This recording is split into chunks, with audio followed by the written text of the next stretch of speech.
Hello everyone, it's Take A Pew time again. Yes, I know someone else has actually agreed to be on the show. I'm Ian Wishart and of course I'm joined as always by good old Mr. Simon Clark.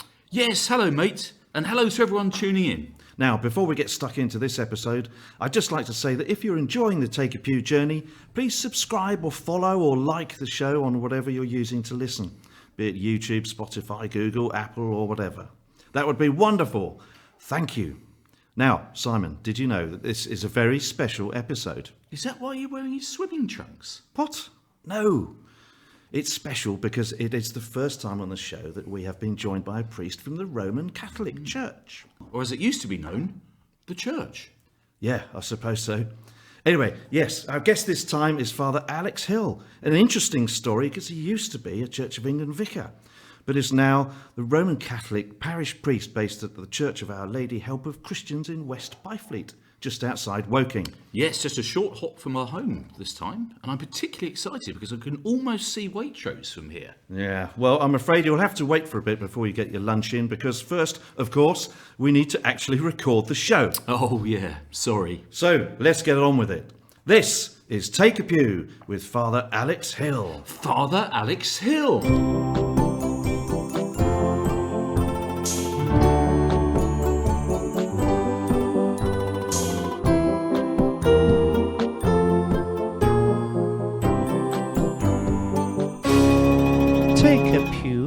And here we are, just next door to the Church of Our Lady Help of Christians in West Byfleet, and we're joined by parish priest Father Alex Hill.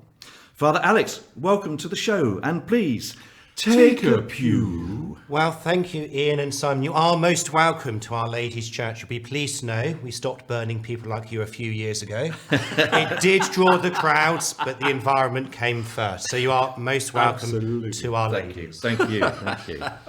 Oh, hello, Father Alex. So perhaps you'd like to introduce yourself to our lovely listeners. Fantastic. My name's Father Alex Hill, as you've probably established, and I am the parish priest of Our Lady Help of Christians West Byfleet. Unusually for a Catholic priest, and this is not a scandal, don't phone the newspapers, I do have a wife and 2 children, because, as you've already heard, I do have a dubious past in the Church of England, where I served as a vicar for 11 years. But, especially on this day of St. John Henry Newman, I saw that kindly light that led me home to Rome. Excellent. Wow. Well, we'll look forward to exploring that. Yeah. Now, we'd like to chat with you about what in the world you've been up to. What you've been up to in the world, to get an insight into your ministry here. And naturally, we'll be exploring your perfect packed lunch. And we're looking forward to hearing your spiritual pearl of wisdom. Which I'm sure will more than make up for the drivel that we call Simon's random question. Now, let's get the ball rolling. Father Alex, please, tell us about your journey in life so far. Where did it all start for you in the days when you were simply Alex Hill? Gosh. I understand it was nowhere near Cirencester. It was nowhere near Cirencester. Perfect. I suppose it really began with my mum and dad. Mummy and daddy had certain urges and all that jazz. And I was brought to my local Church of England church as a baby to be christened. Not that my parents were particularly religious, but they had to get the baby done. And when I was baptised, being a boy, I cried. And the vicar said, oh, with a voice like that, he should join the church choir. My parents took this to be a revelation from God himself. So as soon as I was 6, I was dragged down and had to join the church choir. And that's what I did. I went to church in the local church at Guildford, Christ Church Guildford, and stayed in the choir. And then when I was 11, I spoke to my cousin who was at a naval boarding school, and I'd been reading some books called Jennings and Derbyshire, all about midnight feasts and adventures. Anthony Buckeridge. That's the one. They were great. I used to love that. And chatting to him, I decided I wanted to go to boarding school. My step-grandmother said, you can't go because your father's left the Navy, so my father was determined. And because my dad had left the Navy, the fees were means tested. And my dad worked out to the last penny, literally. It was cheaper to send me away than keep me at home. Nice. Because the school gave you everything from underwear upwards. Right. All you had to provide was a dressing gown and a toothbrush. Just one pair, though. Changed every 3 days, you know. That was it. It was a hard time. And off I went to boarding school. So once you got there, we've got a question for you. And that question is... What were you like at school? Were you a little bit geeky? Or were you a little bit freaky? Or were you a little bit cheeky? What were you like at school? Yes, Father Alex, what were you like at school? I suppose I was in that kind of freaky geeky group because I joined the school choir because I got paid like I had been previously, and I got used to being paid to go to church, and as a result you weren't in the popular group. But I stuck with it, and when I was about 12 I decided I wanted to be confirmed. And the reason for this not was because I had a revelation, it meant you got an early dinner on the confirmation lesson. And it also meant my parents would come and visit me at least once in my first year for the confirmation. So it's all quite mercenary so far, isn't it? Yes, yes it is. And I did the course, got confirmed by Bishop John Wayne, a name I would never forget. Nice. Yes, exactly. Awesome. It was. Can you do an impression of John? No. Is that a dagger I see before me? I went through my school years, did my GCSEs, and then stayed on to do A-levels. Became a chief prefect, and kind of settled in, and I became a little bit less geeky. And you'll be pleased to know, in my last year, I decided to redo my confirmation course. Okay. Because there was a teacher's daughter who was doing it, who I fancied. And there were 700 boys in the school, and about 3 or 4 teachers' daughters of the right age. Nice. And what was it like? Because that wasn't local, was it? That was in Ipswich, just Yeah. outside Ipswich. Is there, say, the Royal Naval Boarding School. There used to be at Greenwich. Greenwich Hospital then moved up in the 1930s. So on the River Stour, cold, wet, windy. Yes, know that area. Did it feel quite remote? Did you? It was very remote. Yeah. You could only go out of school to the local village on a Sunday with the school checkbook, and you could spend 40p in one shop, which happened to be owned by a schoolmaster. Oh, there we go. Who Nice. had netted the entire market. It was very much a boarding school where you were there for 6 weeks. And in the first term, when you go there, you weren't even allowed to phone home for the first 3 weeks. It was very much, you're ours now. If we look back across the whole of your childhood, if you like, both locally and then away at school, we've got another question for you. And that question is... What's your fondest childhood memory? What's your fondest of all your childhood memories? What's your fondest? Oh, yes. What's your fondest My childhood fondest memory, gosh. Probably as a child, I lived in Guildford, and we were just literally 5 minutes away from the North Downs. And which meant as a kid, I had such freedom. With my friends, we would jump on our bikes, cycle over to the Chilworth Gunpowder Factory, Blow a few Blow a things few up. things up, yeah. blow a few things up, Yeah, nice. have a packed lunch. And it was just that freedom to go out and, it's great growing up at that particular place at that particular time. Yeah. Yeah. Happy days. Happy days. Yeah, I remember those days. Yeah, Yeah. getting up my rally chopper, driving, Nice. cycling around, and So you finished A-levels, Finished A-levels. and then you had to decide what to do next. Yes, What happened then? originally I was going to join the Royal Navy Well, Right. as a pilot. Went for selection conference at the Admiralty Interview Board, and they said, I was going for university scholarship, which is the highest level of entry. And they said, we're really sorry, you've missed out by 1 point. Oh. They said, don't leave it 2 years, which is what we normally say to people, we want you. Come back next year, do the same, and you're in. At which point God got involved. Oh dear. I know. I'd watched... How inconvenient. Inconvenient. I'd watched Top Gun. I knew I wanted to be a naval aviator. Wow. Yeah.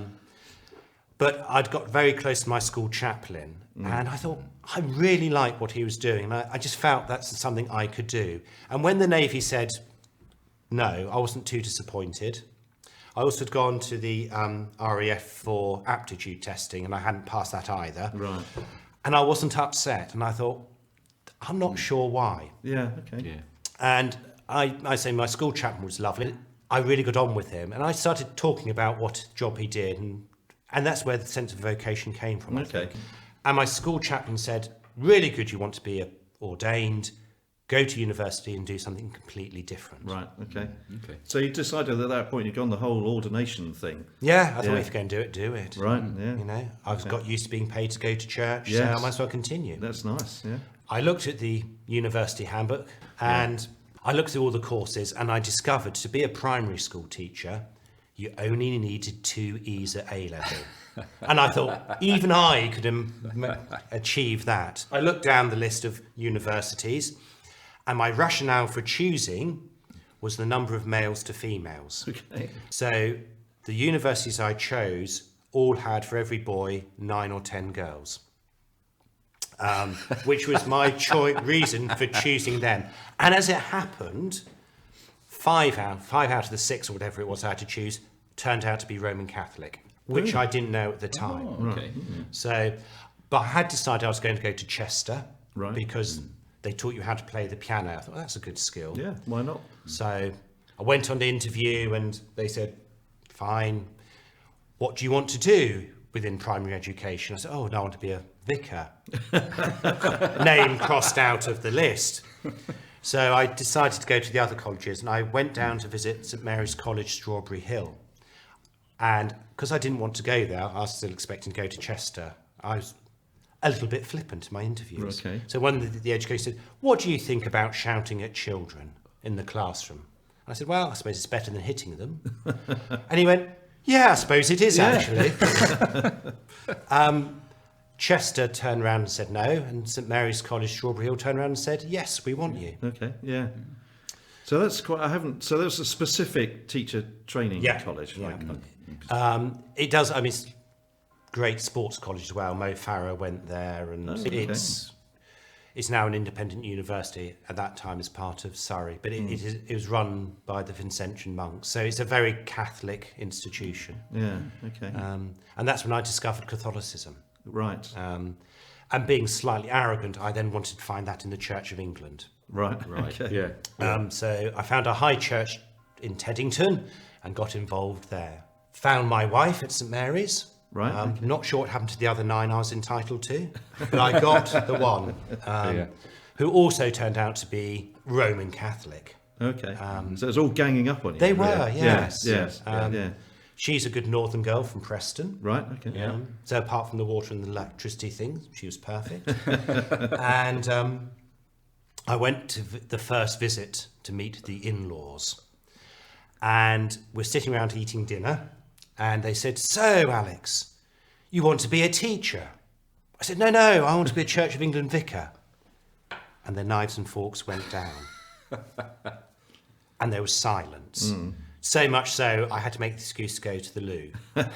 And when I was out the room, she was told not to marry me. Wow, okay. Because Mum had run the presbytery, Dad was the stalwart of the parish, one of their sons was a Roman Catholic priest. How dare she meet Yeah. and Go to the marry a dark proddy? side. Yeah. And so I finished my degree and then spent a year in Teddington as a pastoral assistant Okay. and then went to selection conference. Okay, so straight in then, yeah. Yeah, so I did a year. Yeah, I've never had a proper job. Yeah. Never had a proper job. I went to see the director of Ordinands, which was a priest called Father John Brownsall at All Saints Notting Hill. And I was his first candidate. So yeah, he was rather nervous. Yeah, so a lot was resting on Resting, your yes. shoulders. Yeah. So I had my interviews and sent off to my ABM, the Advisory Board of Ministry or something. Right. Did they have another thing called Eve as well? ABM and Eve, yes. Yeah, Boom, boom. So I went to ABM and had 3 days of interviews there. And again, I was very chilled and laid back about it, which perhaps I shouldn't have been. One American priest was interviewing me, and he was fine, but he was very earnest. And during dinner, one of the students, who was also very earnest, was talking about this experience in America he'd read about, that there was a pornographic movie theatre where a born-again Christian had started attending and converted them all to Christianity. Nice. Okay. And I'd all thought the words came out of my mouth, oh, so they're born-again Christians. Hey. And this American priest went, thought, okay, that's me out. But then he laughed and all was well. Nice. Good work. Yeah. Very good. So, very good. yeah. And then, the letter came through, and for some bizarre reason, they said they enthusiastically recommended me for training. Great. Well done, yeah. They probably regretted it after that. But the DDO, Father John Brownsell, said, well, seeing as you've passed and you're my first, I suppose you better be my curate when you finish. Right. So I then went off to the College of the Resurrection, Mirfield, Okay. in West Yorkshire. So up north again. Up Yeah. north again, Yeah, yeah. I know. It's quite scary. It was. It's a monastic foundation, Oh, okay. which appealed to me. So all of that, I mean, with the naval boarding school and that monastic tradition, it's quite a rarefied upbringing, really, isn't it? I suppose it was really. I mean, although I went to naval boarding school, most of the cohort were from Portsmouth and Gosport. Right. It wasn't Jennings and Derbyshire, Right. as I discovered very Yeah. quickly. Yeah. So a couple of years at Mirfield, A couple of years I at guess? Mirfield, because my Yeah. teaching degree was also with theology. Oh, right, okay. So I That was handy. Yeah, Saved a year. Yeah. saved a year. So I Yeah. got my degree in theology. So I went there and they made me do an MA in theology at Leeds, much to my annoyance. As I said to the academic tutor, I wanted FR before my name, not MA afterwards. And then he just went, you're still doing it. Did the Anglican training at Mirfield, did my MA at Leeds, and then was appointed the curate at All Saints Notting Hill. Okay. So Strawberry Hill, Notting Hill, lots of London-based Lots of hills, involved. and I'm a hill as well, you see. Yeah, of course. Of course, yeah. We like a bit of That consistency. didn't even occur to me. Yeah. That's so Hill-tastic. Hill-tastic. Yes. Notting Hill, that's quite a fun place. It isn't was. It was just before the film, Okay. Yeah. and I had the great joy of preparing Richard Curtis's sister for confirmation. So she got me onto the film set, I was just going to say, did you get on? which was fantastic watching Yeah. it behind the scenes. Yeah. So I did 5 years there. 5 years as curate. Yes. That's a long time, isn't it? Was. Much to the annoyance of the then Bishop of Kensington, who shall remain nameless. Michael Colclough. Any particular reason? Just the length of time? Didn't really. It was me. I was very It traditional. was just a personal vendetta. It was. So I did 4 years, went to see the Bishop of Wilson, Pete Broadbent, best bishop I've ever worked under. That's good. Yeah, I've apart come from my across him, present actually, bishop. yeah. Apart from my present bishop, obviously. And he said, look, I've got a job for you. I want you to go to... It's not going to be ready for another 6 to 9 months. Stay where you are. Right. And he argued who paid. And so I ended up doing 5 years. Oh, wow. Yeah. And he's just retired, He or has. just announced his retirement, He hasn't has, he? yes, just retired. Okay, well, all the best, Bishop Pete, if you're listening.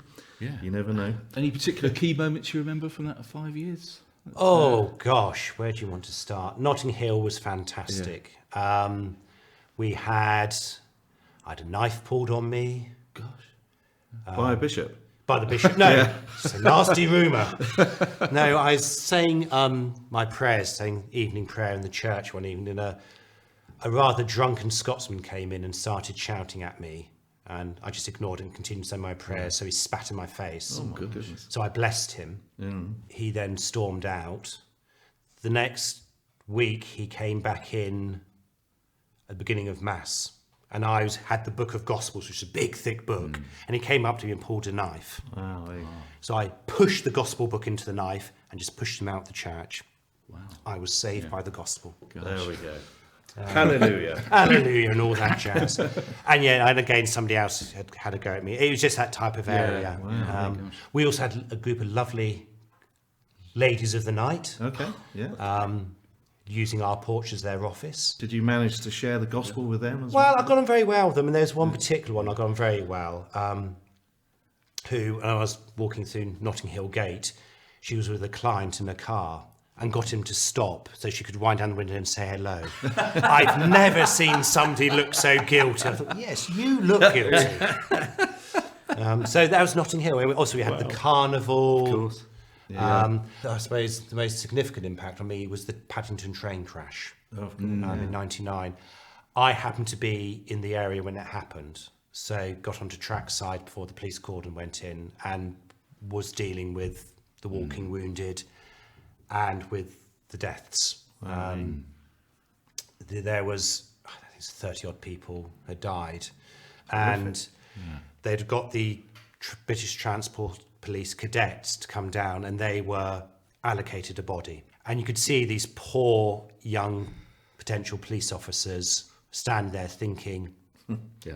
what have I signed up Re- for? reconsidering their vocation. So reconsidering their vocation. So again, that was a very significant moment. And from that, I ended up doing lots of talk for the police service about trauma and family liaison officer training. So it was one of those key moments. Quite a formative moment. Yes. Yes. Yeah. Wow. Okay, so but So that's Notting Hill. yeah, fantastic. couldn't stay there forever. No. So- So I then was appointed the vicar of St Matthew's, Willesden, which is actually in Harlesden. Oh, Harlesden Hill. No, just Harlesden. Oh, okay, right, okay. Which That's a nice place as well, isn't it? lovely place. The first Friday I was there, which happened to be Good Friday, somebody let a machine gun off down my drive, which kind of summed up the area. Very like West Byfleet in many ways. It was, Yes, yeah. yeah. It wasn't at me, I quickly add. There's two dealers having a gunfight. One ran out of ammunition and just ran down the road.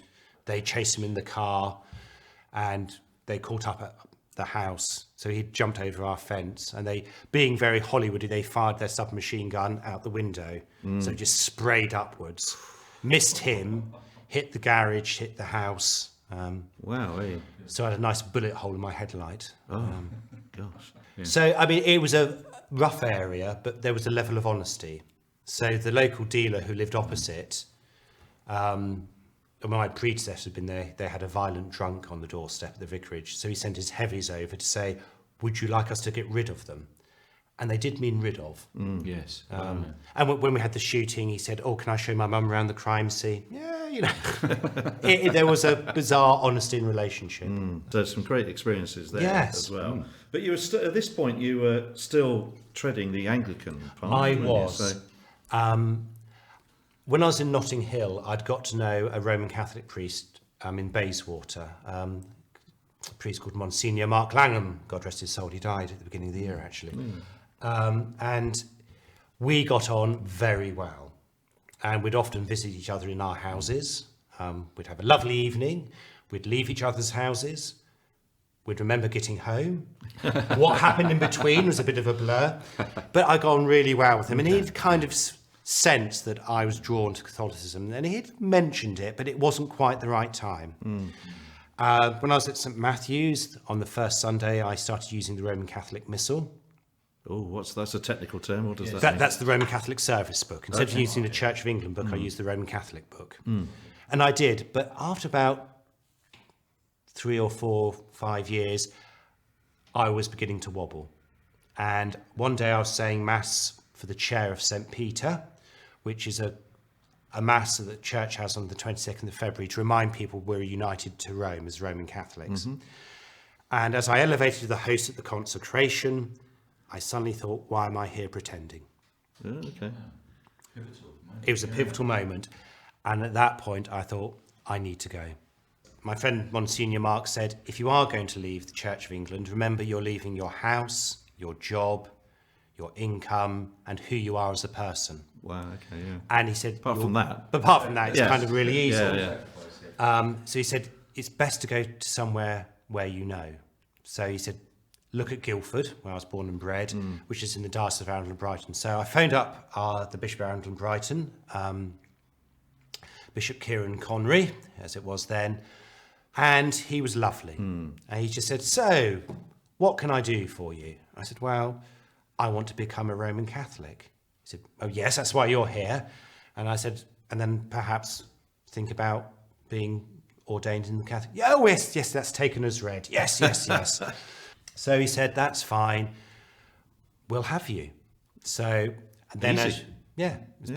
So I said, okay, this is unusual. He put me in touch with a Catholic priest to help me on the journey. But yes, I then had to make the decision to tell my Anglican bishop, which was Pete Broadbent. And God love him. I went to see him and said, look, Father, got some news. I want to resign. He said, oh, are you going to Walsingham? I said, no, I'm becoming a Roman Catholic. And he went, oh. But he then said, Alex, if you ever change your mind, There'll always be a parish for you in my diocese, Nice. which was lovely. Yeah. But you're surrounded at this point by really supportive people, aren't you? On both It sides, is. You see how God has worked. Yeah. Sometimes in the middle of it, you don't see it, but you see how God has worked. And then I had to face the reality of finding somewhere to live and getting a job. Now, there is a charity called the St Barnabas Society, which helps convert clerics. And I met the guy who ran it. He said, we'll make sure you've got rent. We make sure you've got income. Don't panic. Wow, that's helpful. It was, and they were superb. So we had to find somewhere to live in Guildford. We went to various estate agents, and we had an appointment to view a house on the Queen Elizabeth estate in Guildford. Drove down from London, arrived. The estate agent said, look, oh, really sorry. We've just let it go. He said, but we've got another house that's just come on to our books. Let's go round. I've spoken to the landlady. She'll be there. So we drove round and met the landlady, started chatting. She's actually cleaning a toilet at the time. Nice. Okay. As you do. Yeah. And she said, oh, this is great. Why are you moving? So, oh, I've left the Church of England. I've become a Catholic priest. She went, oh. She said, because we bought this house originally for the youth pastor at St Saviour's Church in Guildford, because we felt God wanted us to buy this house for people in ministry. Oh, wow.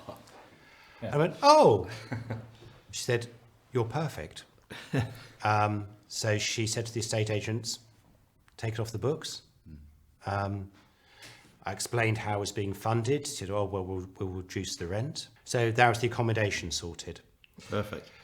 I was then looking for a job.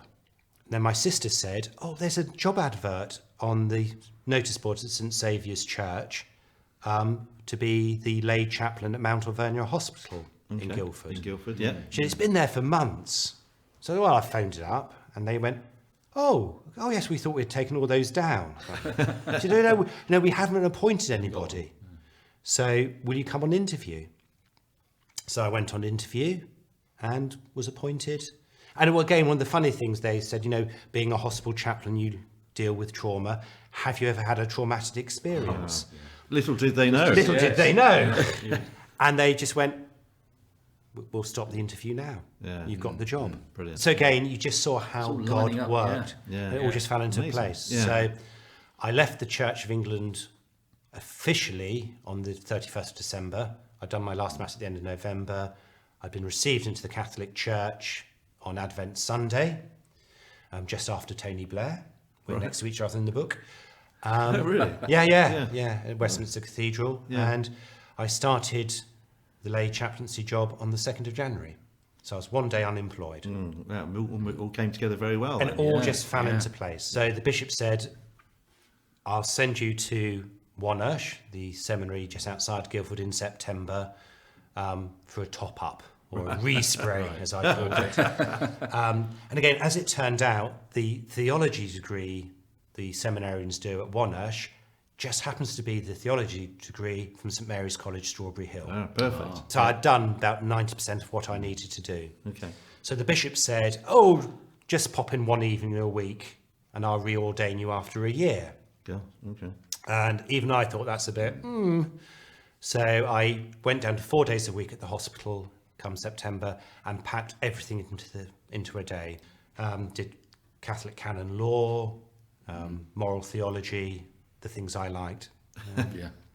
And canon law, just for the benefit of our less informed listeners and indeed for Simon. Thank you. That's the kind of church law. Canon law is it? are the rules that regulate the Catholic Church. Right, yeah. Some of which are God's laws, which can't be changed. Some of which are church laws, which can be changed. So, for example, a church law is a priest has to be celibate. I was married with children. Now, the Pope can change any church law. He can dispense you from it. So I had to write to Pope Benedict to be dispensed from being celibate. Right. Which Thankfully, he did. Yeah. Otherwise, it had been a romantic weekend for two to Eastbourne. Cliff top walk and she slipped. So thank the Lord. Which would have been awkward. It would have been awkward. Yes, I'd forgotten that whole in the transition. I'd forgotten that that whole thing. Yes. But that was obviously something that everyone knew. Well, that can be dealt with. That can be dealt with. Yeah. Okay. So after a year, I'd done everything I needed to do, and Bishop Kieran came to see me and another former Anglican and went, "Oh, this has gone a bit quick. Perhaps you need to do another year." Oh, That was my reaction. So I said to him, "Well, if that's the case, Father, I'm not working full time. The diocese will just have to fund me." So he agreed to that, and it was agreed that I'll do 2 days at seminary at Wonersh and spend 3 days on pastoral placement in a parish in the diocese, which happened to be Our Lady Help of Christians, West Byfleet. Oh, right here. Yes. Okay. i.e. here. Yes. So I came here 3 days a week with the parish priest, Father Anthony Hale. To be fair, I spent most of the time in the coffee shop across the road, where he spent most of his life. And I did 2 days a week at Wonersh doing nothing. But had you already done? Yeah. You've already done it twice. Yes. Yeah. So I ended up just reading books. Okay. And a little bit of liturgy. It was just fun. So that went through. And then it was decided I'd be ordained deacon in the October here in Our Lady's. And then to be ordained priest in the following January. Yeah. Okay. 10 years ago. 10 years, yeah. In 2011. Doesn't time fly? It does. So did you transfer straight into being a priest here, or? No, I was a deacon from the October 2010 to January 2011, and I was appointed to the parish of Guildford. Right. Okay. Back home. Back home, Nice. like a bad penny. I returned, and again I was there for 5 years. Okay. I was then seconded to Campbell in Bagshot for 9 months to help a new priest settle in, Oh, right. Okay. which I did. Yeah. Yeah. Not successfully because he then left the diocese, but Nothing to do with you. nothing to do with me. And then I was appointed 4 years ago to be parish priest back here in West Byfleet. And here you are. And today. here I am, taking a pew. But so thinking about what you've been doing then for the last few years Yeah. and what you do here, tell us a little bit about life in the parish here. Life in the parish. First of all, it's a wonderful parish. I'm very blessed. I have one church, one primary school, Right. Yeah. train station 90 seconds from here, in London, half an hour, Waitrose across the world. Yeah. What more does a priest want? But there's a lovely sense of community here. And for me, the great difference was the upscaling. When I was in my Anglican parish as a vicar, I was selected to receive an award for having one of the top 10 growing fastest churches in London, because I'd got over 100 people. Pre-COVID, we're getting 700 here on a Sunday. You know, the upscaling is... Yes. Yeah. It's a big old It's a family, isn't it? big Yeah. family, and there's only one of me. Yeah. Do you have the equivalent of curates or whatever? No, it's just me. you. Just me. Literally just you. Just me. So I'm also look after the primary school. I'm also the on-call chaplain for St Peter's Hospital, which keeps me very busy. So there's lots going on. Yeah. Lots and lots and lots going on. Well, we're very grateful that yeah, you managed to to give us some squeeze us time. in. Yeah. to- Yes, I mean, I haven't been called by the hospital, so you're all right. And that's and also the rhythm of the church week, if you like, is because you do masses every day, is it? Every day, apart from Wednesday, when we have all-day adoration in front of the Blessed Sacrament. So it's every single day. Sunday, we have 3 Sunday masses. So it is a very fixed routine. Yeah. Yeah. And you just fit everything else around that prayer structure. And it seems to work. Yeah. I do a lot of work with the traveller community, so that brings in lots of baptisms, weddings and Yeah. sacraments with them. Having masses every day, the one thing I've noticed is because obviously we just live around the corner really, and so one thing as I noticed usually on my way to Waitrose is the church always seems to be open and there always seems to be lights on and candles is. on. It's- The church is always open from sort of 8 a.m. to 8 p.m. People are in it all the time, lighting candles, saying their prayers, and the door is always open for those who are Catholic, those who are not. It's what the church is there for. Yeah. And it's that must have been compromised a little bit during lockdown. I It guess. was officially. Yes. Okay, say no more. I was very forgetful about locking the door on a Sunday. You know, These things happen. These things happen. What work do you do in terms of reaching out into the community and even drawing people into faith, if you like? How does that work? By being visible. Being a priest is about being, not doing. And for me, it's about doing the everyday things of life, going to Waitrose, but being the priest. I spend a lot of time on Sunday afternoon in the West Byfleet Social Club. Right. And therefore I'm doing their memorial service this November. It's about meeting, it's a cliche, but it is about meeting people where they are. Because they're not going to come to you.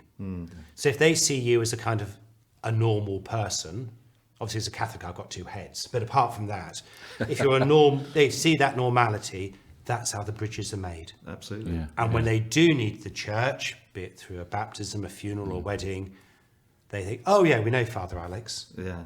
And then they come. Yes. I mean, that sense of normality in a good way, I think it was partly why we're doing these conversations, isn't it, really? Just to show that priests can indeed be normal. And being out and about, I mean, when I have on occasion seen you out and about, you always have your collar on. I do indeed. So you have that, obviously 24 hours a day, but you don't dress in mufti really at all. Only on my day off. Right, okay. But so even when you go to the social club. Oh God, absolutely. On a Sunday I'm in my full So you're very much dress. declaring who and what you are, aren't you? Again, because Channel 4 many years ago did a documentary about 4 different types of Church of England clergy. And one of them was very traditional, wore a cassock and the big hat like I do. And the interviewer said to somebody, don't you find it off-putting that he's dressed like that? And this guy went, no, mate, I know what he is. Yeah. He said, it's the ones who dress normally, then you find out they're a vicar. I can't stand it. Because they sneak up stealth on you. vicars. They feel like they've been deceived. Yeah. And again, one of the great nuggets I was told at Murfield was, if you can't do it in your dog collar, perhaps you shouldn't be doing it at all. And what about, obviously, we found out on our journey for Take A Pew that because it's a vocational role, it's very much sort of all-consuming, or it can be all-consuming, and a lot of discipline required to keep some time. But when you do get some time off, as it were, what do you enjoy doing? Gosh, when I do get time off, on my day off, I always go up to London to meet friends, eat and drink in a nice little place we know. Okay. So that social element. Great Grand Prix fan, Formula One fan. Okay. Right. Yeah. Which I should be watching now. Yeah. But I'm going to leave that there. Well, again, we're very grateful. Thank you. Yes. Read a lot when I can. Intellectual academic. Oh, of course, reading, of course. No, usually trashy novels. Yeah, I was gonna, good. I'm reading a bit of PG Woodhouse at the moment. So yeah, anything that grabs my fancy, really. Yeah, okay. Yeah. Well, that's very, very interesting. That whole journey. And Yes. The ministry here is also very engaging. But we're rushing up on lunchtime. We are very indeed. pleased to see that you've brought along a packed lunch. Thank you for that. But before we have lunch, we'd just like to play a game called My Favourite Things.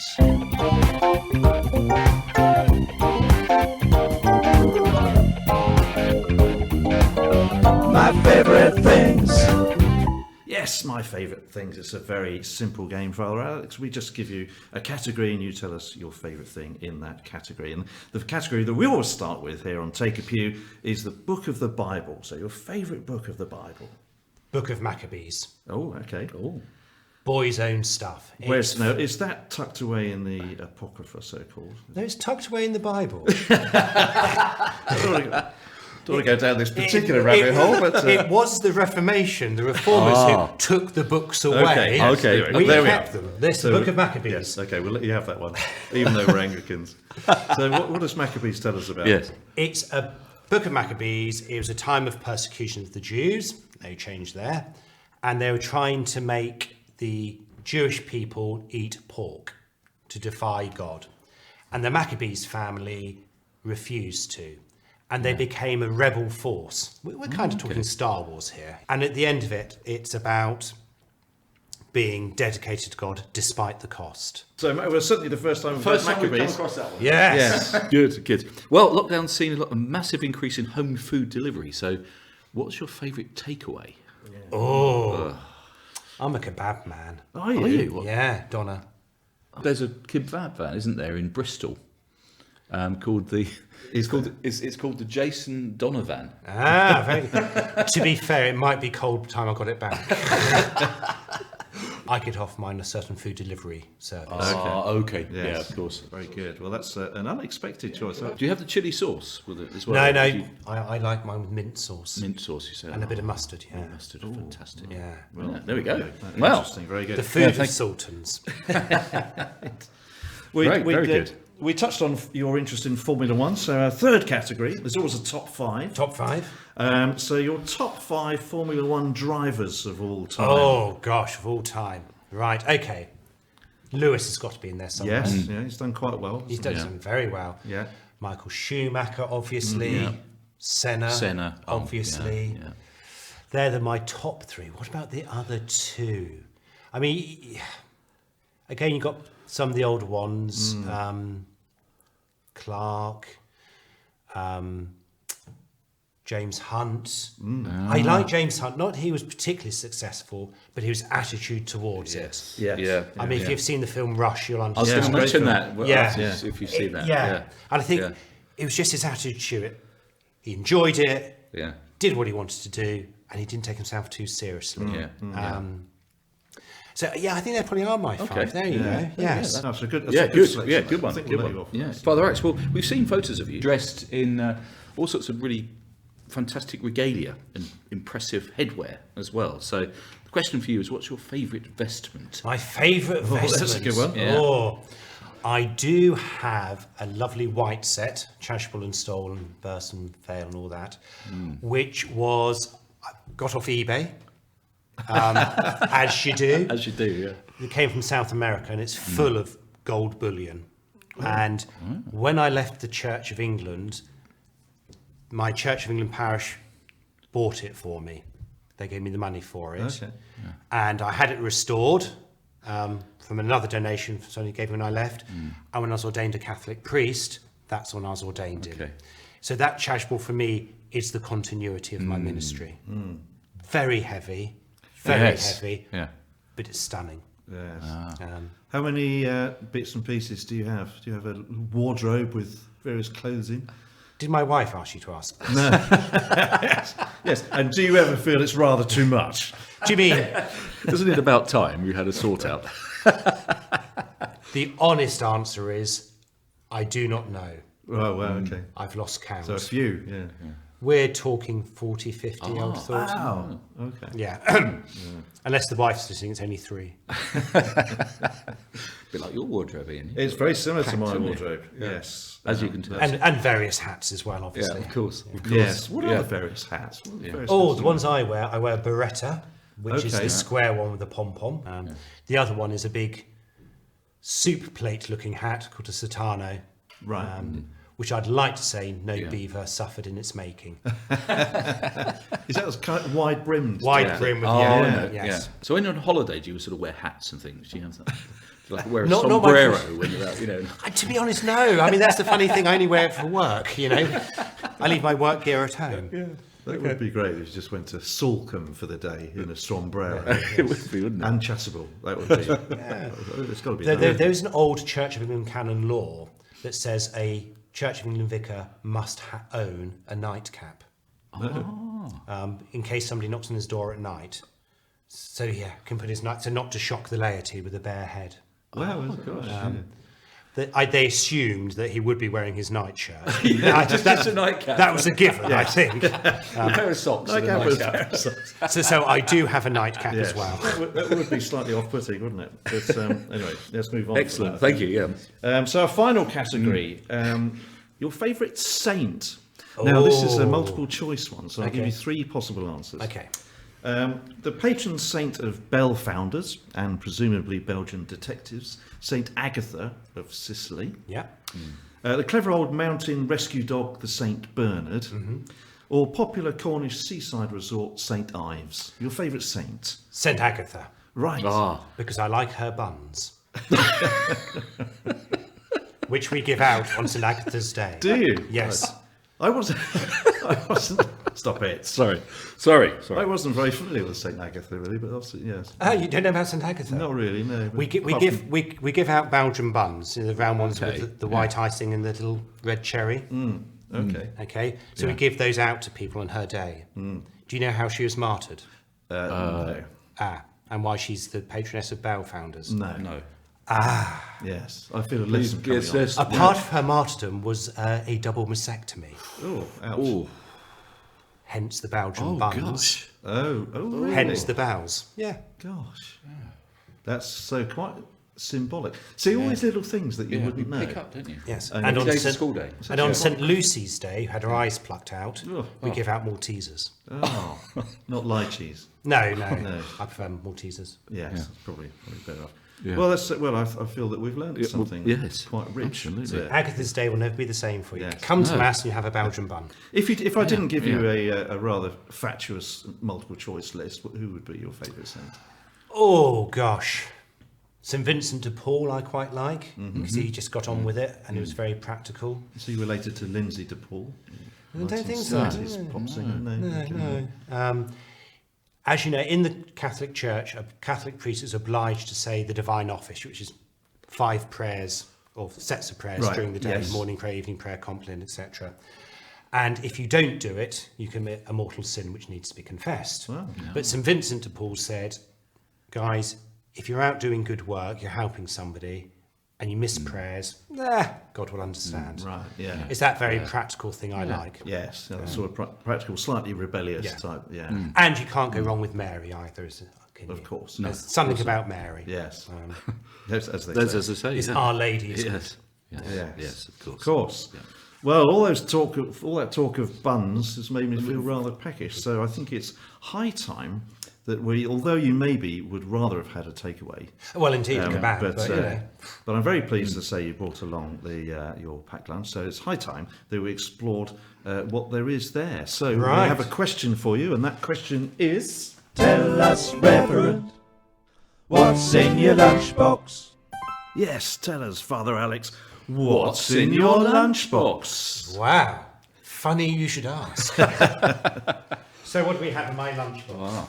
We have Oh, a pork pie. Nice. Oh, Got a bait Malton pork Mowbray. it's pie. a Melton Mowbray one. Yes. Indeed. Yeah. I like a good pork Good. pie. You like a good pork That- pie? that- Look at that that. was And to certainly go keep with it my going. pork pie, we'll obviously need some Oh, Coleman's English Coleman's. mustard. Right. Got to be Coleman's. Has yeah. to be. Coleman's, Sadly, yes. I'm allergic to mustard, so Are you? Yeah, I don't Gosh. Shall I pass it over? I'd like we can to watch what quickly, happens. let's put Yes, yes. Let's see what happens. I'd like to like it, but it always makes me feel slightly queasy. But anyway, let's not bring queasiness into No, discussion. that's not. No, about lunch. So substantial pork Yeah, pie, some that's- lovely Coleman's mustard. very Okay. good. Yes. And also, I wouldn't have the whole jar, Oh, but pickled some onions. pickled onions. Now, I make Look my at own those. pickled onions. Do you really? Yeah. But I do that in October, ready Yeah. for Christmas, so mine are now finished. And I also make my own piccalilli. Oh, right. Where you take lilies and Yeah, and pickle Pickle them. them. yeah, Okay. which is weird, but it's a lovely It is, colour. yeah. It is. Yeah, it's very good. What's the most number of pickled onions you've eaten at a time? Well, I don't like to boast, but probably about 4 or 5. 4 or 5. That's not bad. I think Ian, you did 10, didn't you? That time. Do you remember? In one go, in one mouthful. You were in the fish and chip shop, and you just kept digging Yeah, in, didn't you? yeah, I did, and I did the whole plastic. The whole tub plastic of gherkins tub as of well. gherkins. There we go. Okay, so that's all. Yeah, So it's yeah. like savoury, yes. Yeah, look at that. Yeah. Some cashew nuts Oh, cashew okay. nuts. Yeah, instead of crisps. yeah, good. That's a good. very good, very what is it? Very highbrow choice, I think. Let's The have a cashew yes, nut. Yes. Yes, we like a Yeah, cashew can- nut. Yes. Favourite chocolate. Oh, yes, look at that. Tunnocks caramel. Tunnocks caramel wafer, lovely. These are, and I'm actually going to visit the factory in a couple of weeks, actually. Oh, really? Yeah. Have my photograph taken outside. It's Scotland. It's Glasgow. Yeah. Okay. Yes. Ah, my wife would be so pleased with you. She loves those. Yeah, Favourites. They Yeah, are. caramel. And their tea cakes are nice as well, but the Tunnocks caramels, Very good. my childhood treat. Perfect. That's good. And because I thought I had to, Yeah. Oh, the token. bit of fruit. Yes. An apple. Yeah. Yeah. Not my favourite apple, but that's No, what the kids so like. what is it? Just that's a Oh, I think it's Pink Lady. Or pink something. lady. Okay. Pink lady. Oh, okay. I'm more of a russet man, if I can Yeah. use Oh, the yeah. modern these days, yeah. My father had a russet tree in our garden as a child. right. so. Okay. Yeah. And finally, Oh, No, finally. A bottle of beer. Nice. Oh, lovely. And this So is what the have we got now? Blandford Fly, sweet and spicy golden ale. It's delicious. That looks. I've never had that. Haven't you? Oh, No. seriously, it's lovely. It's a Badger Ale. Yes. So it's from they based down in Dorset, I suppose. They aren't are. So if it's the Blandford, Yes. I guess it must It be is, Dorset, yeah. isn't it? Sell them in Waitrose, obviously. So. They do, Yeah, and I fantastic discovered them one. during lockdown. Okay. They were doing mail order. So Okay. I was ordering cases of beer. Oh, I shall have to try one of those definitely. then. I've never Definitely tried that. worth a try. Yes. So it's almost there's something a bit ploughman's about it, isn't Yes, there? The whole there thing. it It's a bit is. of a ploughman's Yeah. vibe. It is. Without too many carbs. Bit of A pastry. little bit of pastry, yeah.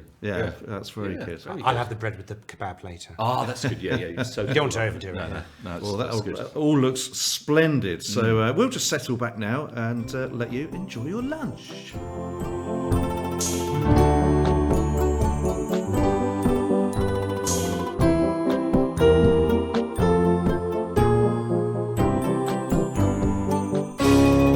Take a pew. And welcome back, dear listeners. You join us as our special guest this time. Father Alex Hill has just polished off a mighty pork pie, an entire jar of pickled onions, a whole jar of mustard. I mean, that was impressive in He did itself. really well, didn't he? Quite how he got through all of that. And has just had a modest sip of the Blandford Just a Fly. minute, and we're ready to go. So well done. So hopefully you enjoyed your lunch. Father. Lovely. Yeah, perfect. We've talked about your journey so far and your ministry here. We always like to look to the future a little bit, but it's all difficult to say what may be in store. But as you look to the future, is anything line up for you? It's up to the bishop. I Yep. just get a phone call. Right, okay, yes. And can that happen out of the blue? Does it happen? It tends to happen around June time. Right. So you can have a holiday in August, then move in September. Oh, right. So if you see the bishop's number come up in June, you ignore it. But, oh well, every blessing for your Yes. continuing ministry, whatever that may be. But that brings us to the part of the show where we like to raise the intellectual and indeed theological standards somewhat. Indeed, we do.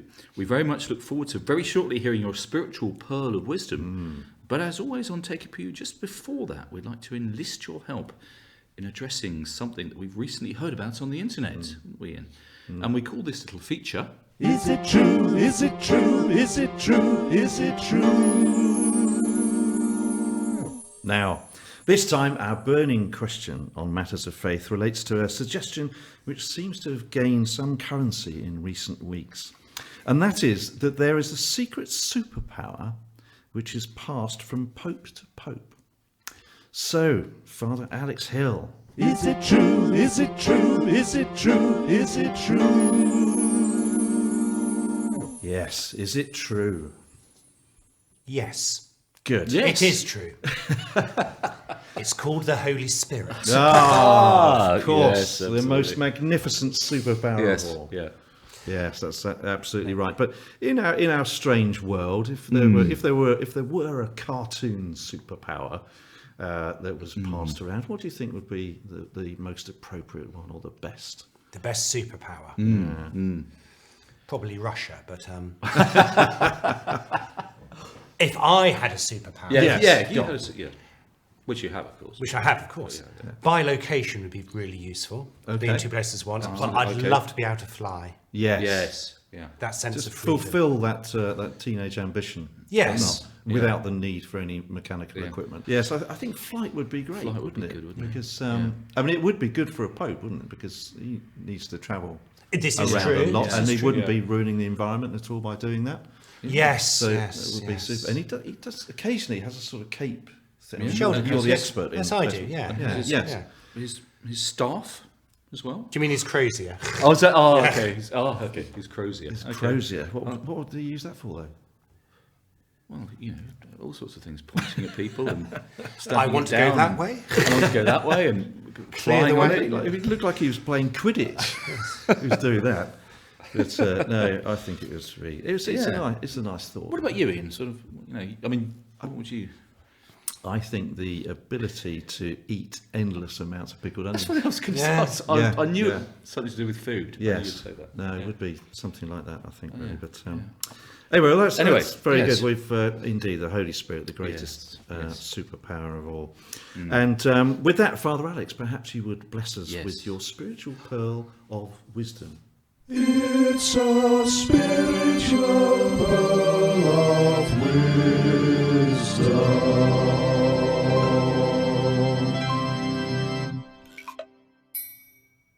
Fantastic. Pearl of wisdom. Gosh. For me, there's one thing that I always come back to, and that's for every Good Friday in life, God always gives you an Easter day. And for me, that gets me through most things. That's it. It's a spiritual pearl of wisdom.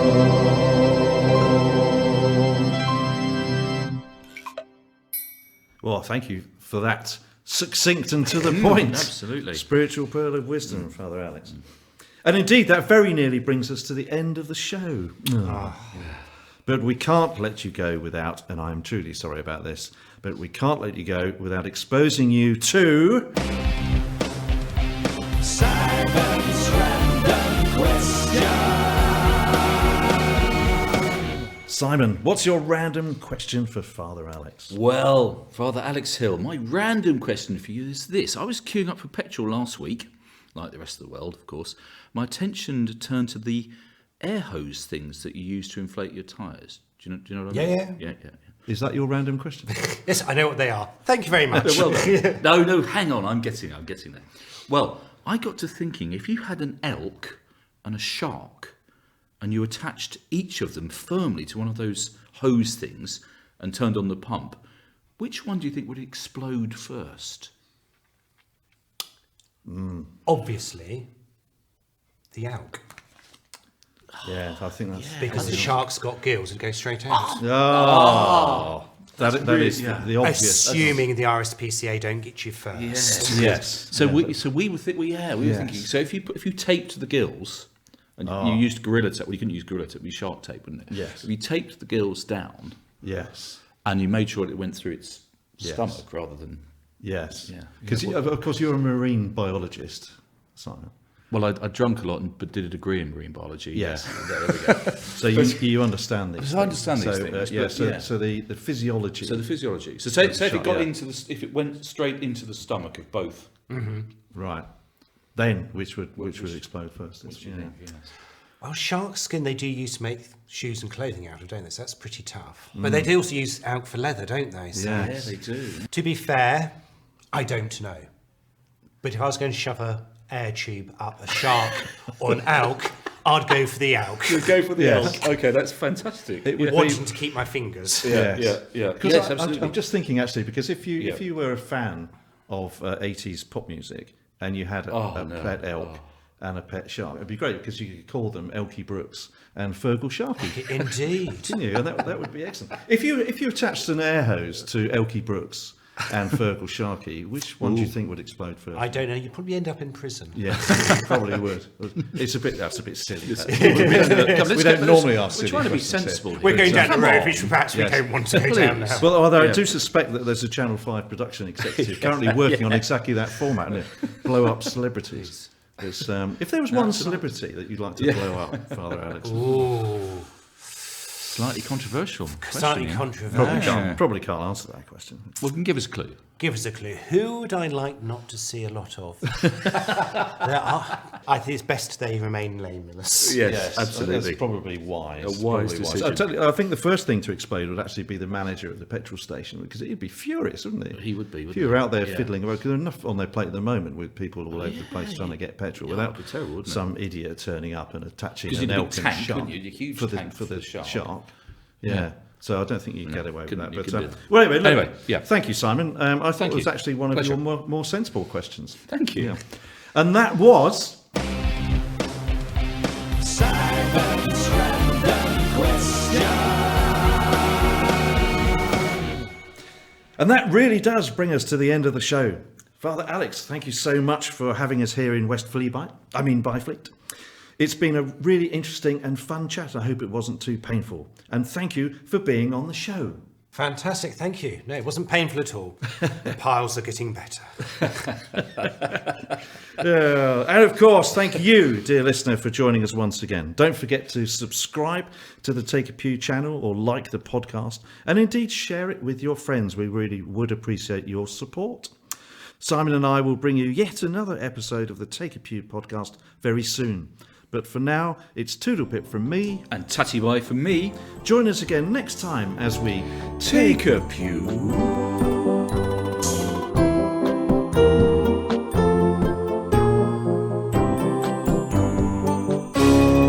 Take a